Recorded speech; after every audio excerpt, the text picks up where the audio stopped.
On this all-new episode of Badlands Rack Attack, we are doing an in-depth gummy bear review. No, not really. We're going to look at Badlands gear, what's coming, what's new, introduce a new segment, Badlands History. We'll show you something super cool. Other new segments, a lot to look at. Join us, it's going to be a lot of fun.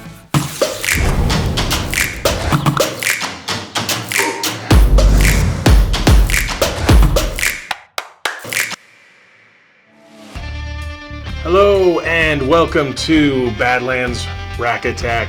I'm coming in hot with the energy and the smiles because I rewatched last episode, our New Year, New Gear extravaganza, and the energy was pretty low. I was kind of disappointed in myself.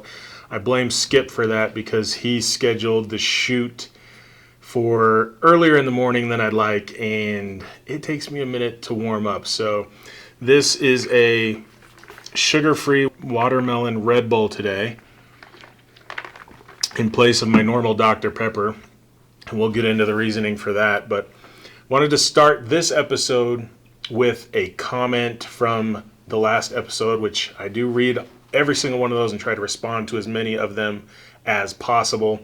This was from Alex Feltz 3209. He said, "Glad to see Rack Attack is back in all of its glory, although Blake, you are slacking on the sarcasm.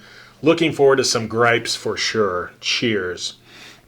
Alex, yes, I hear you. I've tried to turn over a new leaf with the new year and maybe not rant and rave and complain so much, but if you want it, we can bring back the Rantin and Ravin segment. I'm happy to complain about things.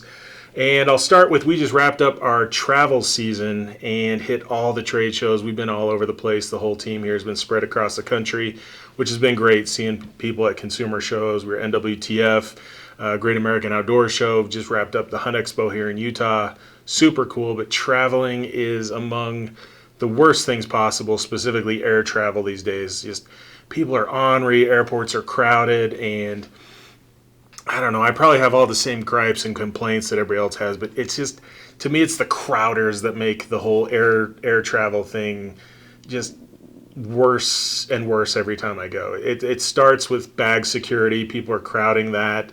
And then the aisles on the plane, the people that stand up immediately, so annoying. I get if you want to stretch your legs, but if you think you're getting off the plane quicker than waiting your turn, that annoys the hell out of me. And then the worst is baggage claim. People just crowd the edge of the baggage claim when if everybody just stood back and waited till they saw their bag, I mean, it would be the perfect system. See your bag, then go get it instead of crowding it, and then you got to push through. This is all stuff you've heard before, so I'm not going to really rant and rave too much on that, but just be considerate. Let's just all get along.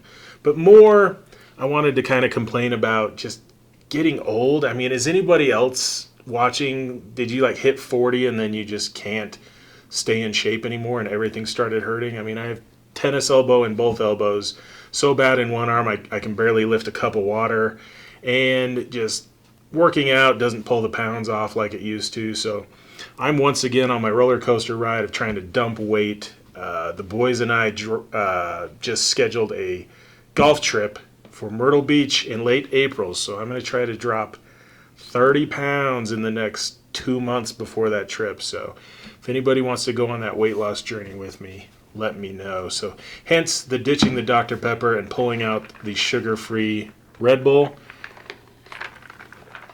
But on that food note, no matter what I do when I am dieting, I am just a sucker for gummy bears. I think it's the perfect candy. And I'm on the search for the perfect gummy bear. So currently my favorite is from a gas station out here in the West called Maverick, the Grizzly Gummies. The Albanese makes a good gummy bear, but if you know of a good gummy bear, let me know. I mean, I will buy them online. You can ship me some if you want. I'll try them and review them, but it's just the perfect candy. And even dieting, I can't resist a good gummy bear. On the food kick and the travel kick as well, one thing that really pisses me off is Delta's new bag of Sun Chips, which is not just a small bag of Sun Chips. It's a mini version of the small size of Sun Chips. It has literally about 4 chips in it, and they're not even full-size chips. They're mini chips inside the smallest bag of chips I've ever seen. So you're dropping $700 to $1,000 on these domestic Delta tickets, and that's the treat. That and a half a cup of Coke. I mean, I don't know. The whole thing's a little weird to me. Okay, that's enough ranting and raving. I was going to keep this episode short, and that is not a good start. Let's go right into another question from the last episode that I thought was a really good question. This came from Kurt Crowningshield, 3086. He said, I like the addition of the turkey chest rig. Does the box call pocket also hold a thermocell? I thought that was a very astute and good question to see if that was multi-purpose. And I wanted to try it here for the first time. I brought my thermocell. This is one of the newer designs they came out with. It's a little more slender in the bottom, but I think that's what most people are having these days. And here's your turkey chest rig with the box call pocket on the bottom. And I truly have not tried this yet. I think it's going to work. So let's see if I can get above that button there. Again, we've got that fidlock closure on the box call pocket, which is super cool, very secure. And I'd call that an excellent fit, actually, for a thermocell. Obviously, you're not going to run it in there because it does cover your heating element. But even if you wanted to run it in there, you could open that flap and really kind of have that running and get the ventilation in there. So that's actually pretty cool. Great question from Kurt. To answer that question, yes, the turkey chest rig and the box call pocket, whether on the chest rig or on a bino case, will fit a thermocell rather well. Super cool. Thank you for that question.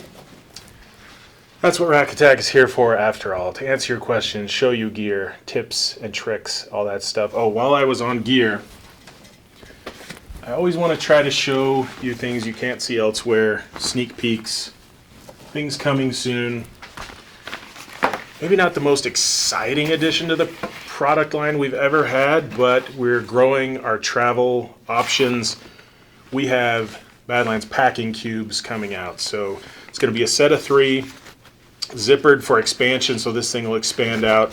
The packing cubes, I use them pretty much all the time now, especially for short trips. It allows you to condense more things into a smaller package. So you fill up the packing cube, zip it nice and tight, condense it down, and then throw it in the bag, the duffel, the suitcase, whatever you're traveling with. And they just really come in handy. I've been using a cheap Amazon set for a couple years now. So I'm excited for this set of 3 to come out. The Badlands packing cubes should be out fairly soon. I know they're on their way to us. So yeah, little new product sneak peek for you there. While we were talking turkey and the turkey chest rig and the box call pocket, all that good stuff. I definitely have turkey on the mind. It's February right now. That stuff's coming up. Let's go and get just a tip from Susie.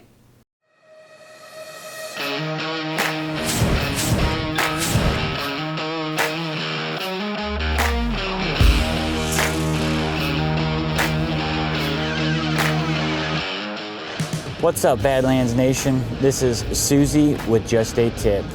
We're out cruising around today. I figured it'd be a good day to get my turkey diaphragms out from the refrigerator and start thinking about the calling scenarios I want to go through while I'm out in the field, work on my yelps, work on my clucks, my purrs, and even try a gobble on the diaphragm. So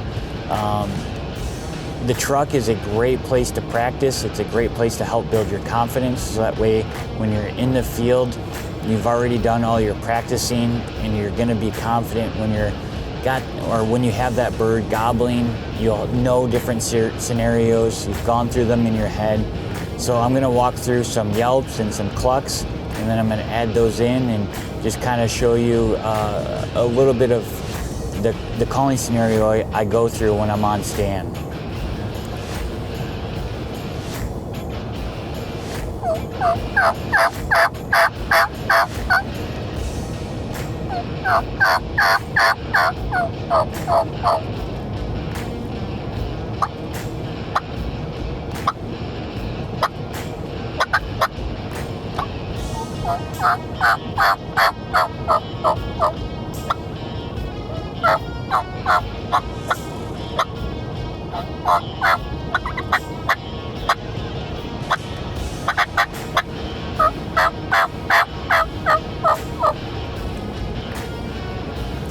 So I'm still a little rusty. It's a good thing I'm out in the truck practicing. I'm excited for all the new turkey gear coming out from Badlands, and I'm excited for turkey season to get here. So I encourage you to grab those turkey diaphragms from the refrigerator, or if you have to go to the local sporting goods store, get yourself a diaphragm, get in the truck, whether you're heading to work or whatever it may be, and put your practice in so that way when it comes time to pull that gobbler in, you're going to be ready. This is Just a Tip with Susie. Thank you, Susie, for another great tip. Practicing in the truck or the car really is a good tip. I commute anywhere from 35 minutes to an hour every day to work, so that's awesome time to practice calls because I cannot do it in the house with people yelling at me or without the dog freaking out. And the tip about keeping them in the fridge or freezer in the off season is a great tip as well. So thank you for that. With that, we're going to introduce another new segment. So many new segments for 2025. This one, I'm working on the name. Right now, I'm calling it Badlands History.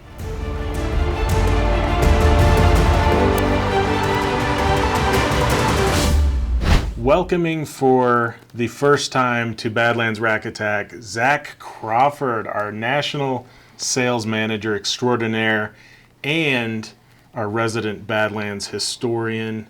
Zach, welcome, and tell us what this thing is you brought with you today. Sure, yeah. Great to have me. Great to be here. Great to have me. I've never heard that before. Great to have me. Great to have me. Great to have me. Keep going. We don't cut on Rack Attack. Oh, good. We just keep going. Glad to be here, whatever this is, season 2, 3. Finally on board. Thank you, Blake, for having me. Badlands historian is a nice term. The rest of the people would poke their head in my office, call me a hoarder. But we have a great history, over 30 years of backpacks. And what we've got right here today is a Badlands 2200, actually. This would have been one of the very first products that Badlands brought to market. This is in the Predator camo, pretty cool. But if we look at some of the features on this backpack, you'll see the DNA that is carried through the Badlands brand for those 30 years. So, for example, you've got glove grabber zipper pulls. Today, these are manufactured. Back in the day, these were hand super glued on lovingly here in Salt Lake City. You've got a rear zip-in access, which is a super cool feature that still is featured on the 2200 today. And this actually shows some of the real mountaineering roots of where Badlands came from. This feature obviously was very cool in a mountaineering pack to be able to set your backpack on the ground, not get snow all into it, and then open up the back panel and be able to access your gear. But we found out that it transfers very well to the hunt world as well. If you look at some of the other straps on this thing, you've got the patented Badlands yellow Kevlar Dyneema stitching. If you feel the webbing in this strap, you'll see that every stitch and every strap is sewn through at least 2 stitches, so you could break here, still be strong here. That's something that Badlands still does today. And outside of just the age of this thing, kind of weakens the fabric over time. You can see where it's been repaired a few times here in our shop, but you can still hunt out of this backpack today. So just awesome to see kind of these old examples of Badlands packs, and this is something that a customer just brought in to get fixed and happened to catch my eye, and so I traded him for a new one just because we like to have cool stuff in the museum. Absolutely. Yeah, super cool. That's a segment we'll do here once in a while on Rack Attack Badlands History. Zach has a treasure trove of these up in his office that kind of show the progression of these over the years. I'm going to pull that 22 just to show a side-by-side of where this pack has gone over the years. For sure. So, yeah, a lot has changed. One, it did grow a little bit, right? We got a little bigger with the new 22. Actually threw both of these on the scale, which is funny. So this is definitely a stripped down, lightweight, not a lot of features. Here you've got bow boots, meat shelves, you've got zippered pockets every possible place you could have them. So you're about 5.5 pounds on a modern 2200. This beauty here weighed in about 3.5. And the capacity, at first it was a true, I think, 2200 cubic inch pack. I think it's grown to about 2700, 2800 now. but the iconic 2200 name, we have just kept that. So super cool. Zach, thanks for stopping by for a look at Badlands history. We rehearsed this. We're gonna do the Wayne's World out to get back to present time. Here we go.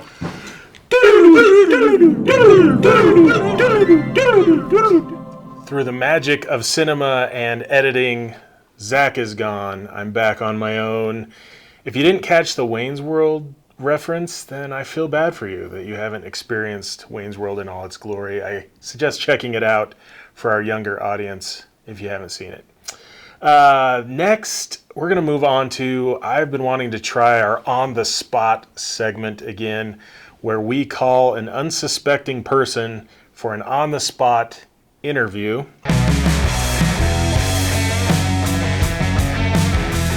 So last time on the Spot, I called up Tom Petrie, good buddy, and he gave us some whitetail hunting tips. I am going to call Tim Ensley, longtime avid Badlands user and an absolutely awesome turkey hunter, one of the best callers I've ever hunted with, and just as avid as they come in the turkey world. He's been super busy lately. He's doing a ton of filming for rodeos and some western wear companies. Great producer. But we're going to give Tim a call and pick his brain on turkey hunting a little bit, if he's available. This segment can go really well, or it can go really... Hey, what's up, dude? Hey, Tim, how are you? Shoot, good. Trying to recover my lost birth certificate. Oh, how exciting. Hey, well, real quick, we're filming Rack Attack right now, and you're the second guest on our new On the Spot segment where we bombard somebody with an interview. Okay. So the fans got a quick tidbit about you searching for your lost birth certificate, so that was great. Perfect, yeah. Yeah, so I basically hit you with a couple questions, and then we'll let you go. But we've been talking turkey here because it's we're building up to that season. My favorite season. Absolutely, that's what I told everybody on the build up here. I said you were about as avid and passionate and effective a turkey hunter as I've ever been around. So some really simple questions. Oh, and I need to get you the new turkey chest rig so you can start running that and check that out. I'm excited about that. Yes, sir. So I'm going to keep this pretty vague, but if you were going to give like one overall run and gun style turkey tip to people that are going to go do a hunt like that, what would that be? Learn how to yelp. Okay. With a mouth collar. Like literally, if you can yelp and cut a little bit and purr, like literally you can carry one call in your gun, and you can, and so long as you got really good camo and you're concealed really good, like that's all you need. Yeah, and that's a great tip too, because you and I have done some run and gun together before, and I've seen that where you've only needed to use a mouth call to get the situation under control. And really in a lot of those situations, when those birds are coming in or they're close or around you, I mean, you want to keep movement to a minimum, and if you can be calling without having to move your hands and your arms, pulling out calls and shifting your gun around and all that stuff, I mean, that's money, right? 100%. Now, that being said, do I carry a lot of crap with me? I do. Yeah, I think you had like 4 slate calls with you the last time I hunted with you. Yeah, I guess that's kind of superstitious of me. I'm kind of down to my main 2 pot calls now. I generally always carry a box call of some kind, but my go-to is, mouth calls. And calling sequence, people talk about that, how much to call, how much not to call. Man, if they're hammering, hammer them back. If they're pretty tight-lipped, call a little bit and shut up and get still and wait and see what happens. So love it. I think only other question for now, I mean, I've struggled with this over the years, trying to learn a mouth call and get a good sound out of it. You hear tips for beginners about, I don't know, I've heard make the sound as if you were hissing like a cat, or different tips about what sound or to try to emulate to get a sound out of a mouth call. Do you have any tips on just beginner mouth calling, how to get the sound out of it? Yeah, you can. I mean, the best way to get a yelp is to use the chalk. Like main thing is with a mouth call, and it took me a long time to learn it because I was pretty bashful with the mouth calls for a long time. I would call almost exclusively with pot calls because felt like I couldn't get the right rhythm down with the mouth call. But if you can learn to use that chop, chop, chop, chop, chop, and get that sound to come out. And I learned this from Eddie Salter, when I used to film for Eddie, king of the turkey hunters. If you can yelp a little, you can cut a little, and you can purr a little, you can call any bird in the world. Nice. That's it. Oh, that's awesome. That's a good line to end on there, Tim. We're going to wrap up the On the Spot segment. Thank you so much. I will holler at you later, and we'll catch up a little bit more, buddy.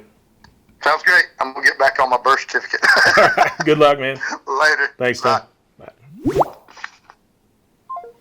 I love when a good plan comes together. We're 2 for 2 on the Spot segment, so that's exciting.